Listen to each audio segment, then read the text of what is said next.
Subscribe कीजिए ध्येय IAS channel को और बेल आइकन को दबाइए लेटेस्ट वीडियो सबसे पहले देखने के लिए।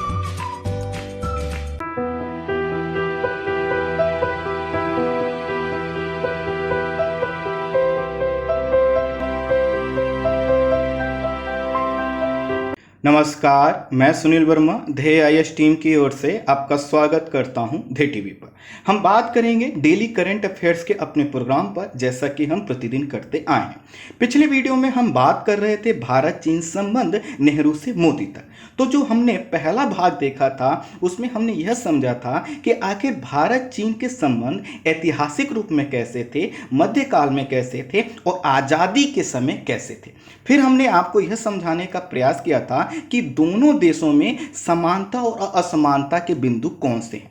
समानता और असमानता के बिंदु दो देशों में क्या करते हैं, विदेश नीति को निर्धारित करने में महत्वपूर्ण भूमिका निभाते हैं। इसी कारण मैंने ये सभी चीज़ें बताया था।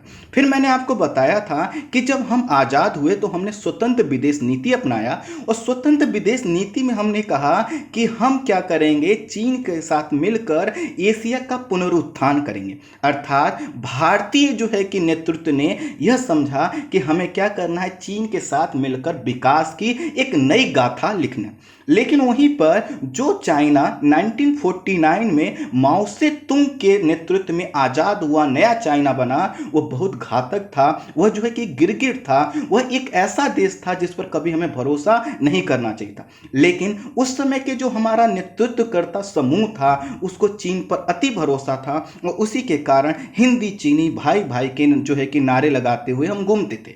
तो हुआ क्या कि जब नया चाइना बना तो उसने सबसे पहले अपना क्षेत्र का विस्तार प्रारंभ किया ताकि वह दुनिया को प्रूव कर सके कि चाइना अब शक्तिशाली हो गया है। जबकि मेरा मानना है कि चाइना इंफीरियरिटी कॉम्प्लेक्स का शिकार था। इतिहास में जो उसके साथ ब्रिटेन ने किया था, जो अमेरिका ने किया था, जो जापान ने किया था, जो रूस और अन्य देशों ने किया था, वह उसका बदला लेना चाहता था और अपने आप को प्रूव करना चाहता था कि दरअसल वह शक्तिशाली हो गया। इसी के लिए उसने तिब्बत को चुना और तिब्बत में उसने हस्तक्षेप करना प्रारंभ किया। न सिर्फ हस्तक्षेप किया, वहां पर मानवाधिकारों का हनन किया और जो भारत और चीन के बीच में एक बफर क्षेत्र था जो कि तिब्बत के रूप में था, उसका अतिक्रमण करना प्रारंभ किया। और यहां तक होते हुए भी भारतीय प्रधानमंत्री और उस समय के जो हमारे रक्षा मंत्री कृष्ण मेनन थे, उन्होंने चीन पर कोई बात नहीं कही, बल्कि चीन के साथ अपने सहयोग को मजबूत रखा, क्योंकि उनका मानना था कि चीन के साथ क्या हो सकता है, हम विकास की नई गाथा लिख सकते हैं। और दूसरा यह था कि जो हमारी प्रथम सरकार थी उसकी सोच थी कि किसी भी देश के आंतरिक मुद्दे में हमें हस्तक्षेप नहीं करना है। बहुत सी चीज़ों के तहत हमने आपको समझाने का प्रयास किया था कि कैसे जो हमारे प्रथम प्रधानमंत्री जवाहरलाल नेहरू हैं वह गलतियां पर गलतियां कर रहे हैं, जिनका खामियाजा 1962 के युद्ध के रूप में हमें देखना मिले। तो अभी तक मैंने आपको यह समझा दिया था कि कैसे तिब्बत में हस्तक्षेप किया जा रहा है चीन के द्वारा। उसी चीज को अब मैं आगे बढ़ा रहा हूं ताकि पूरा कॉन्सेप्ट क्लियर हो सके और मैं अब आपको नए फैक्ट के साथ आपके बैकग्राउंड से जोड़ता हूं, जहां पर मैंने पहला जो भाग है उसको खत्म किया था और उसके बाद हम आगे बढ़ते हैं। इसलिए अगर आपने पहला भाग नहीं देखा है तो प्लीज उसको देख लीजिएगा। हम बात करते हैं भाग 2 पर। तिब्बत में चीन द्वारा किए जा रहे मानवाधिकार हनन के मुद्दे को एल सल्वाडोर के प्रतिनिधि ने संयुक्त राष्ट्र में उठाया तो कृष्ण मेनन ने यह दलील पेश की कि चूंकि पेकिंग की सरकार संयुक्त राष्ट्र का सदस्य नहीं है, इसलिए तिब्बत में मानवीय अधिकारों को कुचलने के लिए संयुक्त राष्ट्र उसे दोषी नहीं ठहरा सकता। आप समझिए, मानवाधिकार हनन का मुद्दा भी आया तब भी भारत ने क्या किया, चीन का साथ दिया, उसे बचाने का प्रयास किया। नहीं तो सोचिए, अगर संयुक्त राष्ट्र में अगर यह जो है कि प्रस्ताव पेश हो जाता कि जो चीन तिब्बत में कर रहा है तो शायद तिब्बत बच गया होता और आज हमारी सीमाएं चीन से ना लग रही होती। खैर, यह इस वजह से किया गया क्योंकि जो प्रथम सरकार थी उसने यह मान लिया था कि तिब्बत और चीन का यह आंतरिक मुद्दा है, और हम चूंकि गुटनिरपेक्ष के देश हैं, हमने अपने राष्ट्रीय आंदोलन में यह सीखा है कि किसी दूसरे देश के आंतरिक मामलों में हस्तक्षेप नहीं करना। भारत सरकार ने आगे बढ़कर 1954 में जो पंचशील की संधि की, उसमें पहली बार लिखित रूप में यह मान लिया कि तिब्बत चीन का स्वायत्त प्रदेश है, अर्थात पूरी तरह से नहीं लेकिन उसका स्वायत्त प्रदेश है। तो इस तरह से 1954 तक आते आते हमारे नेतृत्व ने स्वीकार कर लिया कि तिब्बत अब हमारा स्वतंत्र पड़ोसी देश नहीं है। इसके बाद भारत ने तिब्बत में जो अपने दूतावास थे, जो उस समय मिशन के नाम से जाने जाते थे, उसको बंद कर दिया ताकि चीन नाराज ना हो। चीन यहां पर एक बार फिर चालाकी कर रहा था। जैसा कि मैंने आपको बताया था, चीन क्या कर रहा था, भारत का यूज कर रहा था। वो अवसरवाद की मनोदशा से संक्रमित था, बीमार था। वह यह चाह रहा था कि जब जब भारत की जरूरत पड़े हम भारत के साथ संबंध अच्छे कर लें, और जैसे ही हम मजबूत हो जाएं भारत को अलग कर दें। मैंने आपको बताया कि कैसे जो है कि लास्ट वीडियो में मैंने आपको बताया कि कैसे चीन जो है कि भारत को ही पीछे खींचने लगा जैसे ही थोड़ा सा मजबूत हुआ। तो यहां पर देखिए चीन क्या चालाकी कर रहा था, वह यह कर रहा था कि वो तिब्बत पर भी कब्जा कर रहा था, तो साथ ही साथ भारत की तरफ भी अब उसकी निगाहें मजबूत हो गई थी और भारतीय क्षेत्रों पर भी वह नजर गड़ाए हुए था। 1950 के दशक के प्रारंभिक वर्षों में ही सिंजियांग प्रांत से लगे अक्साई चीन क्षेत्र में 189 किलोमीटर लंबी सड़क का निर्माण उसने प्रारंभ कर दिया। 1952 में ही उसने प्रारंभ कर दिया। आपको जानकर आश्चर्य होगा कि भारत के लोगों को इसका पता भी नहीं चला। पता तो तब चलता जब हम चीन पर निगाह रखते। हमने अपनी सीमाएं क्या कर रखी थी, चीन के संदर्भ में बहुत ही संवेदनशील बना रखी थी। अति भरोसा हमने कर रखा था, जिसके वजह से क्या हुआ कि यहां पर जो काराकोरम दर्रे के समीप इस सड़क का निर्माण कर दिया गया। किसके द्वारा? चीन के द्वारा, और भारत को खबर भी नहीं लगी। यह जो सड़क बनाया गया है काराकोरम दर्रे के समीप था, और यहां पर भारतीय सैनिकों का पहुंचना कठिन हो गया। अर्थात चीन ने तो सड़क बना ली, लेकिन हमने वहां पर अभी बहुत ज्यादा इंफ्रास्ट्रक्चर डेवलपमेंट नहीं की। भारत को प्रारंभ में इसके विषय में जानकारी नहीं मिली, लेकिन जब जानकारी मिली तब भी हमने कोई कठोर कदम नहीं उठाया। अगस्त 1959 के अंत में नेहरू ने राज्यसभा को बताया कि चीन में की गई एक घोषणा के अनुसार सिकियांग तिब्बत हाईवे का निर्माण 1957 में पूरा हो गया था। और सोचिए 1957 में पूरा हो गया और हमारे देश को इसकी जानकारी नहीं है। अगस्त 1959 में बात कहा जा रहा है।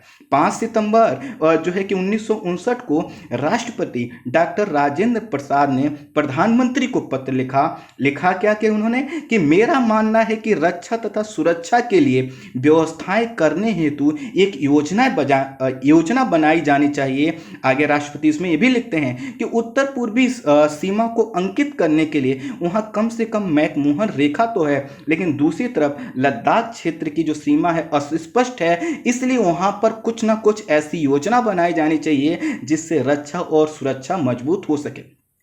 इन सब चीजों को देखते हुए भी अभी हम अर्थात भारत सरकार बहुत कुछ कठोर कदम नहीं उठा रही। 22 अप्रैल 1959 को संसद में एक सदस्य ने कहा कि कई अखबारों में खबर छपी है कि चीन ने हमारे 30,000 वर्ग मीटर इलाके पर दावा किया है तथा नक्शे में अक्साई चीन को चीन का इलाका दिखाया, अर्थात जो हमारा क्षेत्र है उसने अपने मैप में दिखा दिया। सुनिए नेहरू क्या कहते हैं उसमें। नेहरू जो है कि अपने जवाब में कहते हैं कि माननीय सदस्य हांगकांग या ऐसे ही अन्य जगहों से उत्पन्न हुए ऐसी खबरों पर ज्यादा ध्यान ना दें। हमारे किसी क्षेत्र पर ऐसा कोई प्रत्यक्ष या अप्रत्यक्ष दावा नहीं किया गया।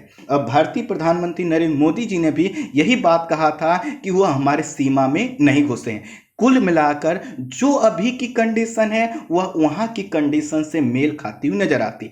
हमें एक चीज ध्यान दीजिएगा, हमें यहां पर किसी सरकार का पक्ष नहीं लेना है। अगर आपको ब्यूरोक्रेसी में जानना है, मैं हाथ जोड़ के आपसे विनती करता हूं, ना आप मोदी सरकार के व्यक्ति हैं ना नेहरू सरकार के हैं। देखिए जो गलतियां नेहरू सरकार ने की, मैं तटस्थ होकर आपको बता रहा हूं। उनकी अच्छाइयों को भी मैंने आपको बताया, मोदी सरकार की अच्छाइयों को मैं बताऊंगा, लेकिन जो सिमिलरिटी है, जो गलतियां हम दोहरा रहे हैं, उनको हमें नजरअंदाज नहीं करना। कुल मिलाकर क्या हुआ, उन्होंने कहा कि आप ऐसी खबरों पर ध्यान ना दीजिए। मार्च 1959 में दलाई लामा ने जो है कि शरण लेने के लिए भारत आए, तो भारत ने उनका जोरदार स्वागत किया और जोरदार स्वागत करके उन्होंने यह दिखाने का प्रयास किया कि हम क्या करते हैं, जो भी हमसे शरण मांगता है उसको शरण देते हैं। और यहाँ पर भारत की फिर से छवि मजबूत होती है कि भारत की विदेश नीति चाइना से जो है कि कंट्रोल नहीं हो रही, अर्थात हम चाइना के आंतरिक मुद्दे में, तिब्बत के मामले में हमने हस्तक्षेप नहीं किया, लेकिन जब कोई व्यक्ति हमारे पास शरण मांगने आया तो हमने उसको शरण दी, ना सिर्फ शरण दी बल्कि उसके लिए पूरी व्यवस्था हमने की। अब इससे क्या हुआ, माओ से तुंग जो है कि नाराज हो गया और उसने कहा भारत से कि वो तिब्बत में लहासा विद्रोह भड़काने, लहासा जो तिब्बत की राजधानी, वहां पर विद्रोह भड़काने पर भारत पर आरोप लगाया, जिसके बाद जो संबंध थे वह तनावपूर्ण हो गए। अब देखिए, जो अब तनाव जब जो है कि हो गए, बढ़ गए, तो इसके बाद कौन कौन सी घटनाएं हुई उनको थोड़ा सा हम समझने का प्रयास करते हैं डेट वाइज। इससे यह पता चलेगा कि आखिर 1962 का जो वॉर था वह अचानक हुआ युद्ध नहीं था, जैसे कि अधिकांश बच्चे कहते हैं कि अचानक हमला हो गया। बच्चों, अचानक नहीं हुआ था, हमारे पास समय था, लेकिन बस यह था कि हमारे पास विल पावर की कमजोरी थी और मजबूत इच्छा शक्ति ना होने के कारण हम चाइना को सही से जवाब नहीं दे पाए। समझिए क्या क्या हुआ। 25 अगस्त 1959 को लद्दाख में चीनी सैनिकों ने भारतीय चौकी पर हमला किया।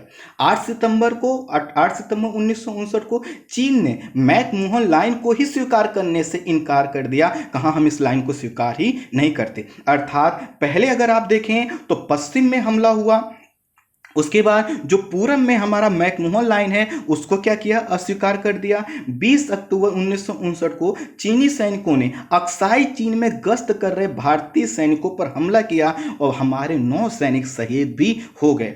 आगे अगर हम बढ़ें तो 7 नवंबर को हम देखें तो चीन ने मैकमोहन लाइन के दोनों तरफ 20 किलोमीटर पीछे हटने का प्रस्ताव दोनों देशों की सेनाओं से, अर्थात जो भी हमारी सेनाएं थी दोनों से कहा गया कि 20 किलोमीटर पीछे हट जाइए। लेकिन अब यहां पर थोड़ी हमारी सरकार सचेत हो चुकी थी, वह समझ चुकी थी कि चाइना कभी भी धोखा दे सकता है, इसलिए हमने इस प्रस्ताव को अस्वीकार कर दिया। 25 अप्रैल 1960 को विवादित क्षेत्र पर भारत के दस्तावेजी साक्ष्यों को चीन ने खारिज कर दिया। अर्थात जब उसने कहा कि हमारा क्षेत्र है, हमने कहा देखो इतिहास की चीजें देख लो, नक्शे देख लो, आपको भरोसा हो जाए। कहा कि नहीं, हम इन चीजों को मानते ही नहीं। 3 जून 1960 को चीनी सैनिकों ने नेफा अर्थात नॉर्थ ईस्ट जो फ्रंटियर एरिया था, जिसको आप अभी समझिए अरुणाचल प्रदेश का क्षेत्र, तो वहां पर भारतीय सीमा पर उसने क्या किया, उल्लंघन किया, अंदर की ओर प्रवेश करने का प्रयास किया। 31 अक्टूबर 1961 को चीन ने सीमा पर गश्त में आक्रामकता दिखाई और भारत में सैन्य दस्ते भेजे, अर्थात भारतीय क्षेत्र में अपने सैन्य दस्ते को प्रवेश कराने का प्रारंभ किया। अप्रैल 1962 में चीन ने अल्टीमेटम दिया कि अग्रिम चौकियों से भारतीय सैनिकों को वापस बुला लिया जाए, अर्थात जो सीमा के पास हमारे सैनिक पहुंच चुके थे उनको कहा चीन ने कि तुरंत इनको हटा लिया जाए। 10 जून को क्या हुआ, भारत और चीनी सैनिक लद्दाख में आमने सामने हो गए, लेकिन किसी तरह से सशस्त्र जो संघर्ष था वह टल गया। 13 सितंबर को क्या हुआ, चीन ने फिर से सीमा के दोनों तरफ फौजों को 20-20 किलोमीटर जो है कि वापस लौटने का प्रस्ताव रखा, लेकिन भारत ने क्लियर कर दिया था नहीं, हम पीछे अब जाने वाले नहीं हैं। 20 सितंबर 1962 को चीनी सैनिकों ने फिर से उसी अरुणाचल प्रदेश के पास वाले क्षेत्र पर मैकमोहन लाइन पार की और भारतीय चौकियों पर हमला कर दिया। 19 सितंबर को चीनी सैनिकों ने नेफा में फिर से दूसरा हमला किया और इस तरह से देखते देखते विवाद बढ़ता गया और दोनों देशों के मध्य बढ़ते हुए विवाद के तहत 20 अक्टूबर 1962 को क्या हुआ, युद्ध प्रारंभ हो गया। इस दिन चीन ने अपनी पूरी क्षमता के साथ लद्दाख में और नेफा अर्थात नॉर्थ ईस्ट फ्रंटियर एजेंसी जो अरुणाचल प्रदेश का एरिया है वहां पर मैकमोहन लाइन को पार कर दिया और इस तरह से युद्ध का क्या हो गया, प्रारंभ हो गया। इस घटना के बाद नेहरू ने राष्ट्र के नाम संबोधन में कहा कि चीनी फौज ने हमारे ऊपर हमला किया और हमारे मुल्क में घुस आए हैं। ये खुद जो है कि माननीय प्रधानमंत्री कह रहे थे, जो कि अभी इसके अगर 6 महीने पहले भी आप इनसे पूछ लीजिए तो ये बिल्कुल भी तैयार नहीं थे कि नहीं चीन जो है कि हम पर हमला कर सकता है। और इसमें हालांकि इनकी ही गलती नहीं है, आगे मैं समीक्षा करूंगा। इस बीच चीनी लाइट जो वहां पर नेतृत्व था उसने कहा कि हम संघर्ष विराम करने, युद्ध रोकने की उसने पेशकश की, कहा कि ठीक ठीक है, जो हुआ हुआ, अब युद्ध को रोकते हैं। लेकिन उसने कहा कि अक्साई चीन पर, जो हमारा लद्दाख के पास वाला क्षेत्र अक्साई चीन, उस पर उसने कहा कि हमारा नियंत्रण बना रहेगा। नेहरू ने जो है कि चीन के प्रस्ताव को अस्वीकार कर दिया और कहा कि अक्साई चीन पर जो चीन का दावा है वह अवैध है, गलत है, हम इसको स्वीकार नहीं करेंगे, मजबूत तरीके से भी उन्होंने कहा। 26 अक्टूबर को देश में आपातकाल की घोषणा कर दी गई जो है कि युद्ध के तहत, और 31 अक्टूबर को नेहरू ने रक्षा विभाग अपने हाथ में ले लिया और जो कृष्ण मेनन थे वो कैबिनेट में बने रहे, लेकिन अब उन्होंने कहा कि रक्षा की बागडोर अब वह खुद संभालेंगे। कुछ इस विषम परिस्थिति में नेहरू ने सेना का मनोबल बढ़ाकर नेतृत्व करके जो क्षति होने वाली थी उसको कम से कम करने का प्रयास किया। लेकिन चूंकि हमें पता है ये युद्ध भारत के ऊपर थोपा गया था, हम तो युद्ध चाहते ही नहीं थे, खामियाजा हमें क्या हुआ, भुगतना पड़ा। चीन ने अब आक्रामक जो है कि जब आक्रमण किया तो भारत की थल सेनाओं को बिना अच्छे साजो सामान और के साथ, बिना मतलब पूरी तैयारी के साथ क्या है, शीघ्रता से पहाड़ी क्षेत्रों में भेज दिया गया। लेकिन ध्यान दीजिएगा ये समय कब है, अक्टूबर का। अक्टूबर में पहाड़ी क्षेत्रों में कड़ाके की ठंड बढ़ती है, कई जगह बर्फ गिरती है, और यहाँ पर पहाड़ी क्षेत्रों में कुछ जगहों पर तो हम सेना को हमने भेज जरूर दिया, लेकिन हमारे पास ना गोला बारूद पर्याप्त था, कई जगहों पर ना तो सड़कें थी, हमें पैदल जाना था, और कई जगह तो ये भी देखा गया कि सैनिकों के पास जो है कि गर्म कपड़े तक नहीं थे। लेकिन तब भी भारतीय सेना ने और उस समय के नेतृत्व ने जो है कि मजबूती दिखाई, और हम जो है कि चाइना के साथ डटकर उसके सामने खड़े हो गए। अरुणाचल प्रदेश में सीमा के पास नूरानांग, अच्छा देखिए अब मैं आपको एक घटना बताता हूँ। ये जो नूरानांग पुल है, आप इससे समझेंगे कि भारत का जो विल पावर है ना वो कितना मजबूत है। कई बार हमको लगता है कि चीन हमको युद्ध में इस तरह से हरा देगा, उस तरह हरा देगा, वो दूसरी चीज़ है, वो जब होगा तो देखा जाएगा। हम पहले से परिकल्पना नहीं कर सकते, और ना हमें करना चाहिए, ना हमें दुश्मन को बहुत ज़्यादा कमज़ोर समझना चाहिए, और ना ये मान लेना चाहिए कि हम उससे हार सकते हैं। हम उसका डट के मुकाबला करेंगे। लेकिन एक घटना का जिक्र करता हूँ। अरुणाचल प्रदेश की सीमा के पास नूरानांग पुल था, और वो पुल क्या कर रहा था, उससे होकर आप जो है कि अरुणाचल प्रदेश इंडिया वाले क्षेत्र में प्रवेश कर सकते थे। दूसरी तरफ जाते तो आप जो है कि उस समय तिब्बत का भाग था, लेकिन चीन ने कब्जा कर लिया, तो मतलब चीन में पहुंच सकते थे। यहाँ पर क्या था, इस पुल पर जो है कि जो चीनी सेना थी उसने तेजी से क्या किया, हमला किया, और हमला इतना ज़्यादा था कि यह कहा गया कि जो यहाँ पर हमारे सैनिक हैं उनको कहा गया कि आप थोड़ा सा पीछे हट जाइए, और पीछे हटकर फिर क्या करिए, स्ट्रेटजी बनाइए, अर्थात उनको हम क्या करें, पोजीशन हम अपनी बना लें, ऐसा कहा गया सेना के लिए। तो वहाँ पर जो बटालियन हमारी थी भारतीय सैनिकों की, उससे कहा गया थोड़ा सा आप पीछे हट जाइए। लेकिन इसमें से 3 जो सैनिक थे वह पीछे नहीं लौटे। उनका यह था उद्देश्य था कि अगर हमने इस पुल पर अपना नियंत्रण खो दिया तो आगे चलकर हम जो है कि नियंत्रण, तो एक तरह से देखा जाए तो सेना के जो निर्णय थे उसको मानने से इन 3 सैनिकों ने मना कर दिया। अब आपको गुस्सा आएगा, ये तो बड़े खराब सैनिक थे, नहीं, इनका जो है कि आगे सुनिए। इन्होंने यह सोचा कि चूंकि हमारे पास गोला बारूद कम है, और जो हमारे पास भी, हम 3 जो हैं इनके पास भी कम है, और जो जिनको वापस बुलाया गया है उनके पास भी गोला बारूद कम है। चीन की जो सेना थी वो अत्याधुनिक, हमसे ज़्यादा अत्याधुनिक हथियारों से लैस थी, तो उन्होंने सोचा कि क्यों ना ऐसा करें कि जो इनके ये चीनी सेना के पास जो मशीन गन है इनको हम छीन लें, और इनको छीन लेंगे तो जब भी हमारे पास चीनी सैनिक आएंगे तो हम हथियारों से लैस होंगे, उनको अंदर नहीं घुसने देंगे। और आपको विश्वास नहीं होगा कि यह 3 सैनिकों ने ऐसा किया ही, अर्थात एक तरफ से गोली चल रही थी, एक तरफ से जो है कि हमला हो रहा था, और 3 सैनिक झाड़ियों से होते हुए, पहाड़ों के किनारे होते हुए बैरक के पास पहुंचे, चीनी बैरक के पास, वहां पर ग्रेनेड फेंका सैनिकों पर, और वहां से मशीन गन उठा लाए, और वहां पर यह जो नूरानांग ब्रिज था, यहां से जो चीनी सैनिक थे उनको अंदर नहीं घुसने दिया, नहीं तो हो सकता है अरुणाचल प्रदेश पर उन्होंने कब्जा कर लिया होता। तो यह जो नूरानांग पुल की जो घटना है, ऐसी घटनाएं, ऐसे जो है कि ऐतिहासिक गौरव आपको अगर देखें तो पूरे 1962 के युद्ध में अरुणाचल प्रदेश से लेकर जो आपका लद्दाख का क्षेत्र है हर जगह देखने को मिलेगा। इससे यह पता चलता है कि भले ही हमने चीन पर भरोसा किया, लेकिन हम चीन से किसी भी मामले में कमज़ोर नहीं थे। हाँ, ये जरूर है कि हम इतिहास को जाकर पीछे पलट तो नहीं सकते, लेकिन इतना जरूर है कि अगर हमने चीन को थोड़ा समय रहते समझ लिया होता तो हम जो है कि चीन को उसकी औकात बहुत बुरी तरह से बताए होते, जैसा कि हम चाहते थे। लेकिन आज की कंडीशन और 1962 की कंडीशन में काफ़ी अंतर है, हम काफ़ी मजबूत हैं, लेकिन बावजूद इसके हम अभी भी कुछ गलतियां कर रहे हैं, जिसका जिक्र मैं सबसे लास्ट वीडियो में करूंगा आपसे। खैर, अब देखिए क्या हुआ, यहाँ पर हमने कर दिया, भारत ने बिना पूरी तैयारी के, जैसे कि मैंने बताया कि क्या किया, उसने अपनी सेना भेज दी और सेना को क्या किया गया, फॉरवर्ड की नीति अपनाया। फॉरवर्ड का मतलब है कि अब क्या करेंगे, हमारे सेना जो है कि सीमा पर पहुंचकर चीन को जो है कि पीछे धकेलने का प्रयास करेंगे। चूंकि चीन की नज़रें पहले से वो तैयारी करके बैठा था, तो इससे क्या हुआ, हमको थोड़ा सा क्षति पहुंचा। लेकिन भारत ने एक गलती फिर से की। गलती है कि एक तो पहले क्या था, उसने अपना सीमा रोकने का प्रयास नहीं किया, पीछे धकेलने का प्रयास किया बिना तैयारी के, और साथ ही साथ यूनाइटेड नेशन या अन्य देशों को इसमें शामिल नहीं किया गया।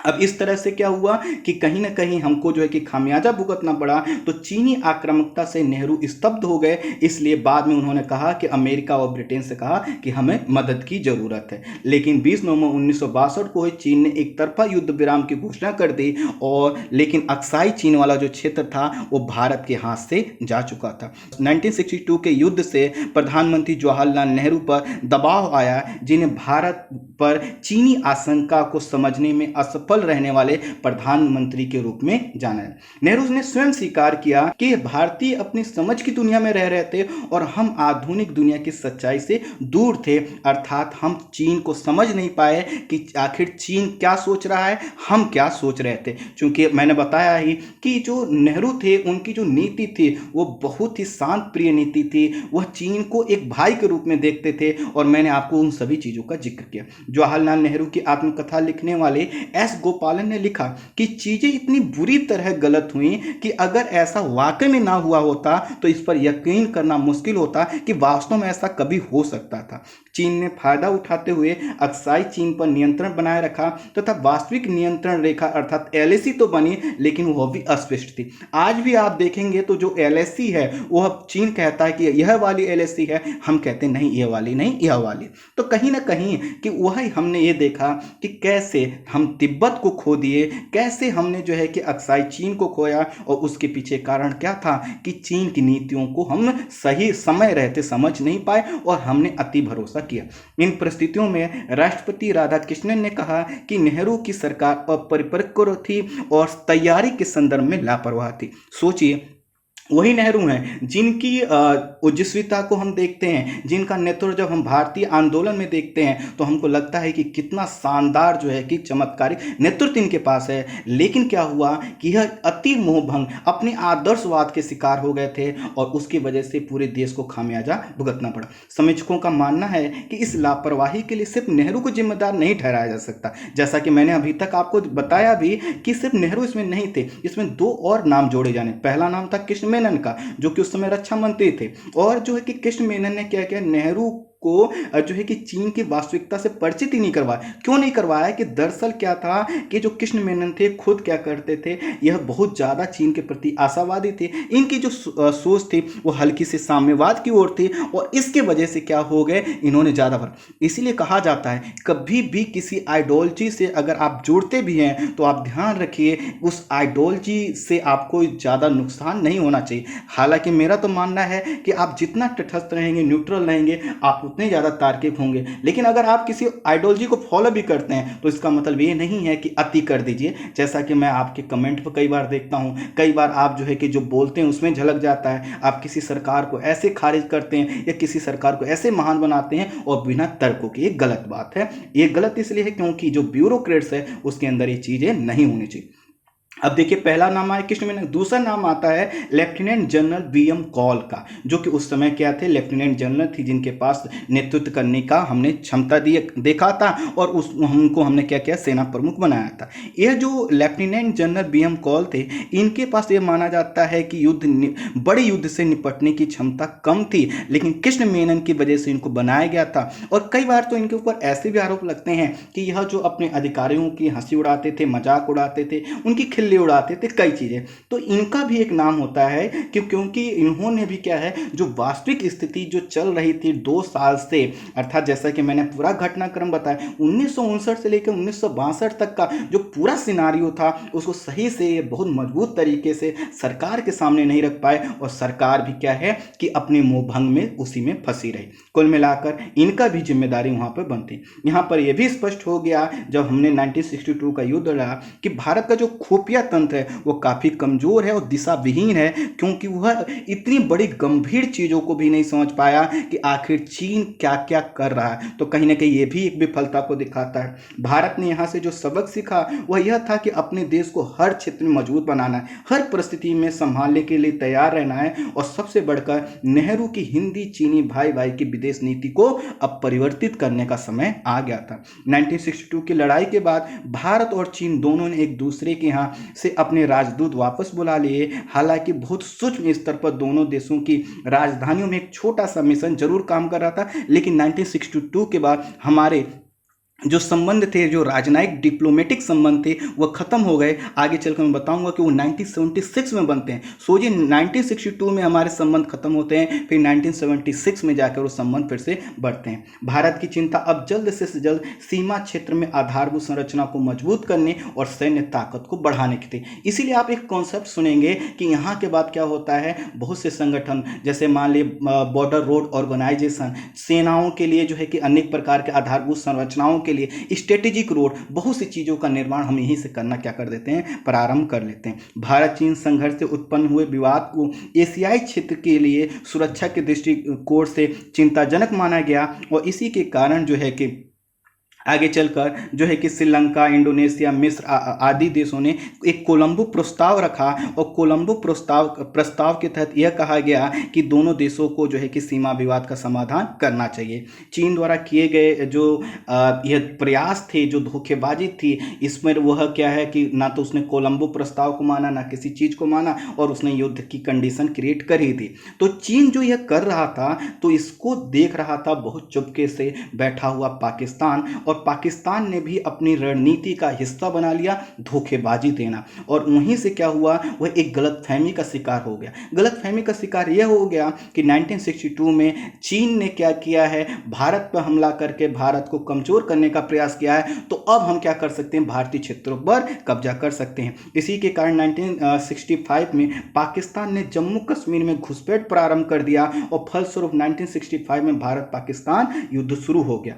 इस युद्ध में भारतीय सेना ने पाकिस्तान के अंदर तक प्रवेश कर लिया और उसे घुटने टेकने पर मजबूर कर दिया। इस युद्ध ने भारतीय सेना का और लोगों का जो मनोबल 1962 में थोड़ा कमजोर हुआ था, उसको फिर से बढ़ा दिया, अर्थात कह दिया कि वह तो हमसे एक भूल हुई थी, हम उसको समझ नहीं पाए थे, लेकिन आगे से हम ऐसी कोई चीज़ बर्दाश्त नहीं करेंगे। टाइम मैगजीन ने उस समय लिखा कि इससे यह साफ हो गया है कि भारत अब दुनिया में नई ताकत बनकर उभर सकता है और उभर रहा है। इस युद्ध में जब भारत पाकिस्तान पर भारी पड़ने लगा, तो पाकिस्तान के राष्ट्रपति अयूब खान ने चीन से भारत पर दबाव बनाने का अनुरोध किया।